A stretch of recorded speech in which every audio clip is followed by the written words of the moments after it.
한번 따라 보실래요? 예수의 마음을 품어라. 오늘 말씀 제목입니다. 예수의 마음을 품어라. 어제 꿈담은 작은 도서관 깜짝 행복잔치를 지쳐다니면서 했습니다. 코로나로 인해서 애들이 도서관도 못 오고 학원도 못 가고 집에만 있는 아이들에게 좀 어떻게 하면 위로와 기쁨을 줄 수 있을까를 생각하다가 작은 선물을 줘야 되는데 도서관에서는 할 수 없으니까 주차장에서 아이들에게 나눠줬습니다. 우리 수고해 주신 모든 성도님들께 감사드립니다. 한번 박수 한번 쳐주세요. 감사드립니다. 산타로 특별히 수고해 주신 우리 백지사님 너무 감사합니다. 애들이 다 알더라고요. 치킨집 아저씨라고 다 알더라고요. 3시 되기 전에 아이들이 많이 왔어요. 한 몇 명이 왔는데 아이들이 주차장 앞에서 미리 기다리고 있더라고요. 그래서 제가 선물을 이렇게 준비하면서 서 있었는데 어떤 아이가 다가와서 그러는 거예요. 선물이 뭐냐고 그러는 거예요. 선물은 내가 잘 모르고 산타 할아버지가 너희들한테 줄 거니까 그분한테 받으라고 그렇게 넘겼어요.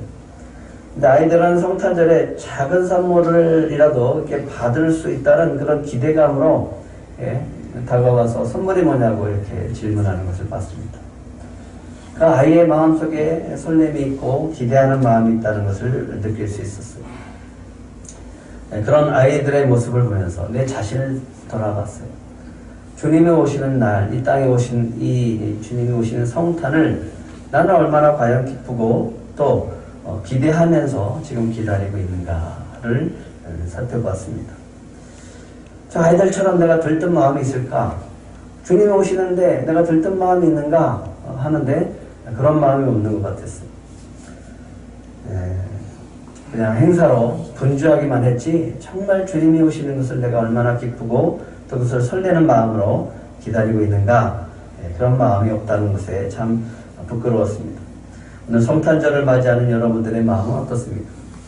어떤 마음으로 성탄절을 맞이하고 있습니까? 예수님이 이 땅에 오신 것이 정말로 여러분들에게 기쁨이 되십니까? 정말로 예수님이 오신 것이 여러분들의 기쁨이 되십니까? 아멘. 그게 기쁨이 되어야 됩니다. 어제 성교육 봉사계약 때문에 인천을 가는데 차 안에서 이렇게 음악을 듣다가 그 진행자가 라디오 방송을 통해서 이야기하는 소리를 들었습니다. 이런 얘기를 하더라고요. 어느 해보다 올해가 가장 성탄절 분위기가 나지 않는 것 같습니다. 그렇게 얘기를 하더라고요. 그런 것 같아요. 정말 성탄절 분위기는 해가 갈수록 점점 더 느껴지지 않는다라는 생각이 들더라고요. 특히 올해는 더 그렇습니다. 성탄절이 다가오면 사람들은 뭘 기대를 할까요? 성탄절이 다가오면 사람들은 뭘 기대를 하냐고요? 많은 사람이 화이트 크리스마스를 기대해요. 선물을 기대합니다. 솔로 있는 사람은 혹시나 이번 성탄절에 애인이 생기지 않을까라는 그런 기대감을 갖습니다. 애인 있는 사람은 어떻게 하면 이번 성탄절에 추억이 되는 그런 만남을 가질까? 또 여행도 생각할 거고 또 만남도 생각할 거고 또 선물을 기대하기도 하고 그렇습니다. 성탄절을 기대하는 사람들이 많습니다. 그런데 올해는 정말 분위기가 나지 않습니다. 왜 그럴까? 코로나19 때문에 그렇죠. 경기가 너무 침체되어 있는 걸 보게 되어집니다. 방역 방침에 따라서 만남도 취소되어지고 모임도 취소가 되어졌습니다. 거리는 성탄절에 들뜬 분위기를 찾아보기가 어렵습니다. 크리스마스 캐롤 한번 들어보셨나요? 들리지가 않습니다. 거리에 들뜬 분위기가 있어야 되는데 그런 분위기가 없는 거예요. 성탄절의 그 들뜬 분위기를 연출할 만한 그런 마음의 여력들이 없는 것 같아 보입니다. 그래도 아이들은 기대하더라고요. 그래도 아이들은 성탄절을 기대하는 걸 볼 수 있었습니다. 그런 기대와 기쁨이 주님 오심을 기대하고 주님 오신 것을 기뻐하는 그런 성탄절이 되시기를 축복합니다. 오늘 예수님이 이 땅에 오신 것이 우리들의 최고의 기쁨인 줄 믿으시기 바랍니다. 주님께서 잃어버린 기쁨, 오늘 이 예배를 통해서 저와 여러분이 다시 한번 회복하기를 간절히 축복합니다. 우리가 지금 지키고 있는 성탄절은 성경에 나와 있지는 않습니다. 마태와 누가가 예수님의 탄생에 대해서는 기록을 하고 있지만 성탄절을 지켰다 뭐 이런 것들은 나오지 않습니다. 누가는 예수님 탄생하실 때 세상의 분위기가 마침 지금 이 시대와 비슷한 분위기였다라고 기록하고 있습니다. 로마의 초대 황제였던 카이사르 아우구스트가 온 세상에 호적을 하라고 명령을 내렸습니다. 호적을 하라고 명령을 내린 이유는 그들의 호적을 통해서 세금을 더 많이 걷기 위해서 그랬습니다. 그때 요셉도 호적하기 위해서 임신한 마리아를 데리고 베들레헴으로 갔습니다. 하지만 베들레헴으로 갔을 때는 이미 늦은 밤이 되어졌고 방을 얻을 수가 없었습니다. 그래서 마리아가 어쩔 수 없이 마구간에서 해산할 수밖에 없었습니다. 요셉과 마리아는 첫 아들을 강보에 싸서 말 구유에 누였습니다. 그런데 이 말씀이 올해는 제 안에 너무 큰 은혜가 되어지는 거예요. 예수님이 이 땅에 오신 모습이 바로 그 모습이었습니다. 그것이 바로 주님이 이 땅에 오신 모습이었습니다. 우리 권사님이 연출을 해주셨잖아요. 주의 사자가 밤에 양을 치고 있는 목자들에게 나타나서 말합니다. 우리 한번 누가복음 2장 10절부터 12절까지 같이 한번 읽겠습니다. 시작. 천사가 이르되 무서워하지 말라. 보라 내가 온 백성에게 미칠 큰 기쁨의 좋은 소식을 너에게 전하노라. 오늘 다윗의 동네에 너희를 위하여 구주가 나셨으니 곧 그리스도 주시니라. 너희가 가서 강보에 쌓여 그 위에 누워있는 아기를 보리니 이것이 너희에게 표적이니라 하니라. 오늘 12절의 말씀이 올해는 너무너무 은혜가 되어지는 거예요. 왜 이렇게 은혜가 되어질까? 를 생각을 해봤더니 낮은 곳으로 오신 주님, 낮은 곳에 있는 사람들에게는 이것이 더 이상 이것같이 큰 기쁨의 소식이 없는 거예요. 이것같이 큰 위로의 소식이 없는 거예요. 그 하나님께서 이 낮은 곳으로 우리를 찾아오신 것이 가장 큰 축복이고 큰 기쁨의 소식인 줄 믿으시기 바랍니다. 낮은 곳에서 어려워하고 낮은 곳에서 고통스러워하는 그런 영혼들을 찾아왔다라고 하는 것, 그게 얼마나 큰 위로가 되어지고 그게 얼마나 큰 소망이 되어집니까? 예수님이 탄생하실 때 세상은 성탄절의 기대와 설렘으로 들떠있는 분위기가 아니었어요. 천군 천사들은 목자들에게 나타나서 얘기합니다. 지극히 높은 곳에서는 하나님께 영광이요, 땅에서는 하나님이 기뻐하시는 사람들 중에 평화로다라고 하면서 찬양을 했습니다. 하지만 그 찬양의 소리는 세상에 울려 퍼지지 않았습니다. 그 찬양 소리는 세상 사람이 들을 수 없었다고요. 세상은 예수님 탄생에 대해서 전혀 관심이 없었습니다. 지금 먹고 살기도 어려운 세상에 지금 세금까지 더 걷겠다고 호적을 하라고 하는 거예요. 그래서 호적하기가 바쁜 거예요. 임신한 여자를 위해서 답을 내어줄 만큼의 그런 마음의 여력도 없었어요. 그런 인심도 없었습니다. 자신들을 구원해줄 메시아가 오기를 간절히 기다리고 기대하고 있음에도 불구하고 예수님이 이 땅에 오셨지만 아무도 모르는 거예요. 그때 예수님의 탄생을 기뻐했던 사람은 마리아와 요셉, 그리고 주의 사자의 말을 듣고 찾아왔던 목자들이었습니다. 이 모습만 봐도 너무나 조촐하지 않아요? 조촐하다기보다는 초라해 보이지 않습니다. 초라해 보이지 않습니까? 그런데 오히려 그게 우리에게 더 은혜가 되었죠. 세상은 지금 코로나로 인해서 어렵고 힘든 시절을 보내고 있습니다.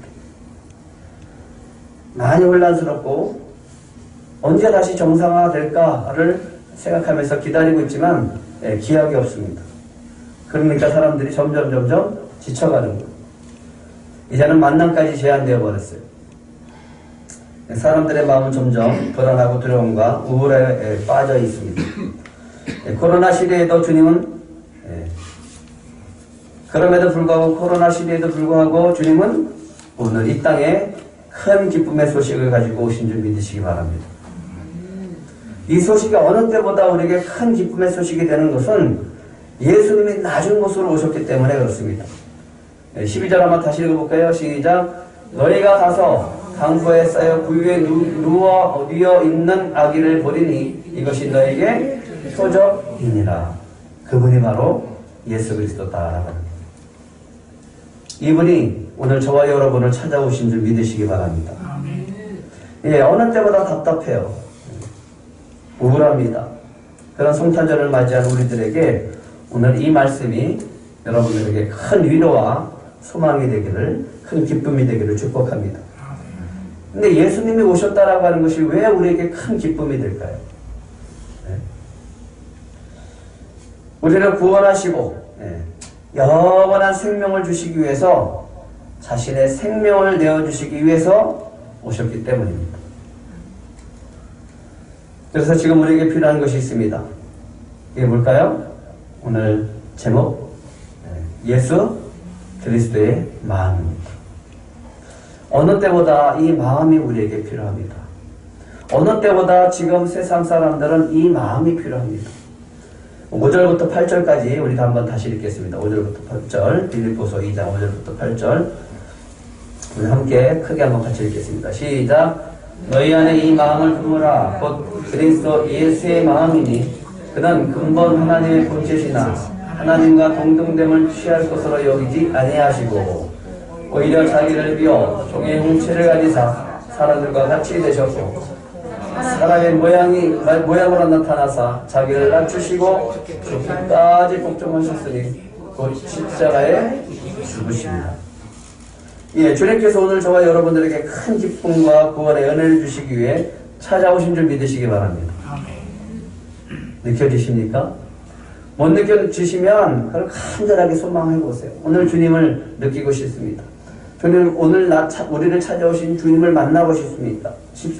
라고 간절히 한번 기도해 보시기 바랍니다. 그러면 이 시간에, 이 예배 시간에 반드시 주님께서 여러분들을 만나 주실 줄 믿습니다. 아멘. 성탄절의 가장 큰 기쁨의 선물은 다른 게 아니고 바로 예수 그리스도입니다. 1983년 12월 루마니아의 어느 가정의 성탄절 이야기가 기사가 됐습니다. 제가 읽어드릴게요. 잘 들어보세요. 올해 크리스마스는 예전 같지 않았습니다. 세상과 격리되어 있는 관계로 7 아이들은 예수님의 탄생을 축하하기가 어려웠습니다. 그들은 배가 고팠습니다. 아무런 장식품도 없었고 빛나는 초도 없었으며 크리스마스 트리도 없고 쿠키도 선물도 없었습니다. 아이들은 다른 날과 마찬가지로 배가 고파 있었습니다. 아버지는 아이들에게 그들이 살고 있는 작은 헛간과 같은 구유에 태어나신 메시아의 이야기를 들려주고자 했습니다. 부모와 14세 이하인 7 아이들은 이 나라에서 사람이 살지 않는 먼 곳으로 쫓겨났습니다. 공산당은 이 가정의 아버지를 증오했습니다. 왜냐하면 그의 확신에 찬 설교 때문이었습니다. 그는 신자들에게 황금의 말씀이라는 별명으로 불렀습니다. 그의 웅변이 뛰어났기 때문입니다. 그들은 승용차나 기차로 도달하기 어려운 작은 마을로 강제 이주되었습니다. 식료품은 헬리콥터로 공수되었습니다. 그들은 집으로 된 지붕의 작은 헛간에 살았는데 끊임없이 감시를 받았습니다. 그곳은 소위 불순분자들을 위한 마을이었습니다. 종교 광신자들도 그곳에 포함되었습니다. 황량한 들판을 가로질러 눈보라를 뿌리며 살을 애인 듯한 추위가 몰아닥쳤습니다. 헛간의 틈새로 찬바람 소리가 요란했습니다. 이틀 동안 간수들이 식품을 공급해 주지 않았습니다. 그들은 술과 고기를 준비하며 자신들의 명절을 즐기기 위해 분주했던 것입니다. 아이들은 가스등 주위에 희미한 불빛 아래 모여 아빠가 예수님의 얘기를 들려주는 것을 열심히 들었습니다. 그들은 너무나 열심히 듣고 있어서 배고픔을 잊고 있었습니다. 그러나 얘기가 끝났을 때 아이들은 하나씩 울기 시작했습니다. 침대에 들기 전 그 가족들은 지저분한 마룻바닥에 모두 무릎을 꿇고 전에는 하지 않았던 기도를 했습니다. 하늘에 계신 우리 아버지여, 오늘날 우리에게 일용할 양식을 주옵소서. 예, 아멘하고 기도를 마쳤을 때 아이들은 엄마와 아빠에게 많은 질문을 던지기 시작했습니다. 하나님 우리의 기도를 들으셨을까요? 물론이지. 만일 안 들으셨다면요? 그럴 리가 없단다. 과연 하나님이 먹을 것을 보내주실까요? 물론이지. 언제요? 부모는 아이들이 배가 고파서 우는 모습을 보고 마음이 아파 대답을 하지 못했습니다. 아이들은 계속 질문합니다. 하나님은 누구를 보내실까요? 누군가 보내실 거다. 이렇게 확신 있게 대답했습니다. 그런데 만일 아무도 보내지 않으면 어쩌나요? 글쎄, 아빠는 잠시 머뭇거렸습니다. 그리고 이렇게 얘기했습니다. 그때는 하나님이 친히 그의 손으로 구해오실 것이다. 자, 이제 눈을 감고 잠을 자요. 가스등을 끄자 어둠이 그들을 덮었고 바람소리가 윙윙거렸습니다. 갑자기 어둠을 깨고 문을 두드리는 소리가 났습니다. 그가 침대에서 일어나 문을 열었습니다. 찬바람이 안으로 몰려 들어왔습니다. 그때 큰 빵 조각을 든 한 손이 그에게 뻗쳐왔습니다. 그의 마음이 쿵쿵거렸습니다. 손을 내밀어 그 빵을 받았습니다. 그리고 문을 활짝 열어 고맙다고 인사하려고 했을 때 놀랍게도 눈 깜짝할 사이에 그의 손이 사라져버렸습니다. 그리고 그곳에는 아무도 없었습니다. 얼떨떨한 채로 그는 문을 닫고 뒤로 돌아섰습니다. 7 아이들이 침대에서 뛰어나와 그를 둘러쌌습니다. 아빠 누구예요? 아빠 누구예요? 그 빵을 누가 주셨어요? 얘들아, 그는 떨리는 목소리로 말했습니다. 주님은 아무도 보낼 사람을 발견하지 못해서 친히 그의 손으로 이 빵을 주시려고 이곳에 오셨답니다. 예, 그날 밤 아무도 잠을 이룰 수 없었습니다. 아이들은 그 황량한 들판에 주님이 어떻게 식탁을 베푸셨는가를 끊임없이 찬양했습니다. 예, 1983년에 있었던 루마니아에 있었던 이야기입니다. 참 오직 주님만을 바라보면서 살아가는 이 가난한 가정, 주님은 친히 기도의 응답을 가지고 찾아오셨던 겁니다. 주님은 누군가를 보내야 했는데 보낼 사람이 없었어요. 그래서 친히 땅을 가지고 오셨습니다. 누가복음 11장 13절에 이 말씀이 있습니다. 너희가 악할지라도 좋은 것을 자식에게 줄 줄 알거든 하물며 너희를 하늘 아버지께서 구하는 자에게 뭘 주신다? 성령을 주시지 않겠느냐. 최고의 선물이 뭘까요? 정말 우리에게 주시는 최고의 선물, 그분은 예수 그리스도이신 줄 믿으시기 바랍니다. 오늘 성령께서 저와 여러분 안에 계신 줄 믿으시기 바랍니다. 우리는 이미 그 큰 선물을 받았습니다. 연말이 되면 길거리에서 구세군 냄비가 펼쳐지고 종소리가 나죠. 그리고 이 사랑의 열매, 사랑의 온도계가 설치되어집니다. 예수를 믿지 않는 사람들도 거기에 헌금을 하고 예수를 믿지 않는 사람도 거기에 기부를 합니다. 예, 불우한 이웃이 있어서 그들을 돕겠다라고 연말이 되면, 성탄절이 되면 그들이 기부를 하는 것을 우리가 볼 수 있었습니다. 어제 대구 피다리 아저씨의 이야기이기 때문에 훈훈해졌는데 10년 동안 약속을 했대요. 자신과의 약속을 지키기 위해서 10년 동안 10억이 넘는 돈을 기부했습니다. 그리고 올해가 마지막이었습니다. 앞으로 자신의 소득의 3분의 1을 나누며 살겠다라고 하는 내용의 편지가 함께 또 올해도 어김없이 1억을 기부했다고 합니다. 어렵고 힘든 이웃들을 생각해서 자신의 것을 기꺼이 나누어주는 것, 이거는 언제나 우리들에게 기쁨이 되어지고 따뜻한 소식이 되어집니다. 하지만 이런 나눔은 예수를 믿지 않는 자들도 합니다. 그렇다면 주님은 우리가 무엇을 나누며 살기를 원하실까요? 우리가 예수 그리스도를 믿는 사람들은 뭘 나누며 살아야 될까요? 한번 따라해 보시기 바랍니다. 예수님의 마음. 그걸 나누고 사는 거예요. 바울은 교회 안에서 서로 갈등하고 있는 빌립보 성도들에게 얘기합니다. 5절에 얘기합니다. 너희 안에 이 마음을 품으라. 곧 그리스도 예수의 마음이니. 너희 안에 이 마음을 품으라. 곧 그리스도 예수의 마음이니. 예수의 마음이 우리 안에 있으면 갈등이 있을지라도 화목해지고 하나가 될 줄 믿습니다. 같은 마음이 될 줄 믿습니다. 예, 우리가 품고 살아야 될 예수의 마음은 세 가지입니다. 첫 번째는요, 6절 7절입니다. 6절 7절 시작. 그는 근본 하나님의 본체시나 하나님과 공동됨을 죄의 것으로 여기지 아니하시고 오히려 자기를 비워 종의 형체를 가지사 사람들과 같이 되셨고. 예, 첫 번째 마음은요, 자기를 비우는 겸손이에요. 겸손한. 그 겸손함 때문에 마음이 따뜻해져요. 겸손함 때문에 기쁨이 생겨집니다. 두 번째는요, 8절입니다. 사람의 모양으로 나타나 자기를 낮추시고 죽기까지 복종하셨으니 순종의 마음. 주님의 말씀에 순종하는 마음입니다. 그리고 마지막은요, 십자가에 죽으십니다. 희생하는 마음입니다. 오늘 성탄절을 맞이해서 오늘 예수 그리스도의 마음이 우리 안에 있기를 소망합니다. 세 가지. 첫 번째는요, 뭐라고요? 겸손의 마음입니다. 두 번째는 순종의 마음입니다. 세 번째는 우리가 내어줄 수 있는 희생의 마음입니다. 성탄절을 맞이한 우리 들꽃 가족들에게 이 마음이 있기를 축복합니다. 그제 우리 김성기 선교사님이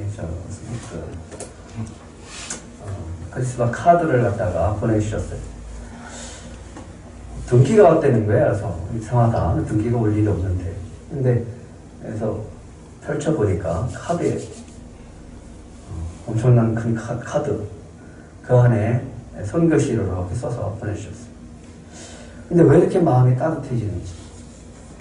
오래간만에 보는 이 손글씨 이 카드였어요. 어제 또 박정재 목사님도 이만한 그 스타벅스 쿠폰을 주시면서 그 안에다가 이렇게 썼더라고요. 50명한테 직접 이렇게 나눠주고 계세요. 아직도 덜 나눠줬어요. 그 모습을 보면서 야, 그 마음이 바로 예수의 마음이구나. 그 마음이 있을 때 정말 어렵고 힘들어도 그 마음 때문에 녹아나는 거예요. 그 마음 때문에 셈이 없는 거예요. 그 마음 때문에 우리가 소망이 생겨지는 겁니다. 자기를 비우는 마음, 겸손의 마음, 주님의 말씀을 따라 묵묵히 순종해가는 마음, 그리고 내 것을 내어줄 수 있는 그런 희생의 마음이 이 사회를 따뜻하게 하고 하나님의 나라를 세워가는 줄 믿으시기 바랍니다. 선교사님은 자신한테 오는 물건들이 있어요. 한국에 있으니까 자꾸만 여기저기서 보내는 거예요. 근데 이분은 자기 것으로 하지 않아요. 오히려 지금 선교사님, 더 어렵고 힘든 선교사님들한테 흘려보냅니다. 참 잘하세요. 그 노예 공동체가 그 일을 너무 잘해요. 그게 바로 예수의 마음입니다. 예수의 마음, 3절과 4절 한번 읽겠습니다. 3절과 4절 시작.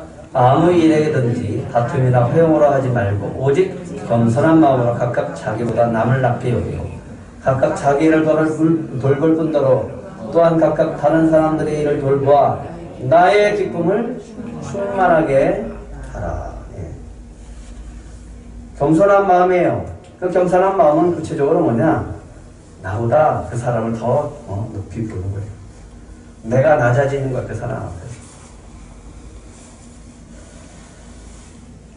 예수님은 하나님이셨잖아요. 근데 오늘 말 구유에 누워 계십니다. 그 하나님이 하나님의 본체시지만 다 내려놓는 거예요. 그리고 사람들과 같이 되어주십니다. 왜? 우리를 구원하시기 위해서. 어느 연예인이 어저께 TV를 보는데 아내에게 기쁨을 주기 위해서 자기가 그 선물 박스 안에 들어가더라고요. 꽃다발을 들고. 그러니까 아내가 이렇게 꽃길을 따라오다가 박스가 있으니까 이렇게 펼치니까 그 박스를 드니까 남편이 꽃다발을 들고서 이렇게 전달해 주는 거예요. 아내가 그것을 감동을 받더라고요. 네. 이런 생각을 해봤습니다. 코로나로 인해서 어느보다 성탄절 분위기가 느끼지 못하는 이때, 네. 우리가 뭔가 남들에게 그런 마음을 전달할 수 있다면 얼마나 좋을까. 네. 먼저 여러분들이 우리 들꽃 가족들 안에서 그 마음을 나누시기 바랍니다. 그리고 또 우리 주변에 그 마음이 힘든 사람들에게 그 마음을 나눠주시기 바랍니다. 그래서 이번 성탄절은 예수 그리스도의 마음을 품고 전하는 그런 성탄절이 되시기를 축복합니다. 그럴 때 이런 은혜가 있습니다. 9절부터 11절입니다. 9절부터 11절 한번 같이 읽겠습니다. 시작.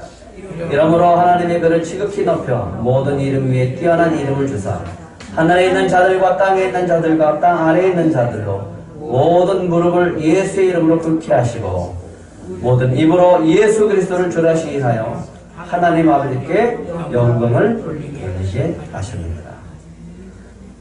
예수 그리스도의 마음을 품고 우리가 살아가며 그 마음을 나눠가지기 시작할 때 그곳은 사람들이 화목해집니다. 예수 그리스도의 마음을 전달할 때 지친 사람들이 소망을 갖습니다. 슬픔에 있는 사람이 기쁨을 얻습니다. 고난 가운데 있는 사람들이 일어날 힘을 얻습니다. 이제 이 세 가지의 마음을 가지고 달려가시기 바랍니다. 여러분들의 마음을 좀 비우시고 겸손한 마음으로 또 순종의 마음으로 희생의 마음으로 예수 그리스도의 마음을 품고 다가가서 그리스도의 마음을 나눠줄 때 그곳에 성탄절의 기쁨, 성탄의 기쁨이 있게 될 줄 믿습니다.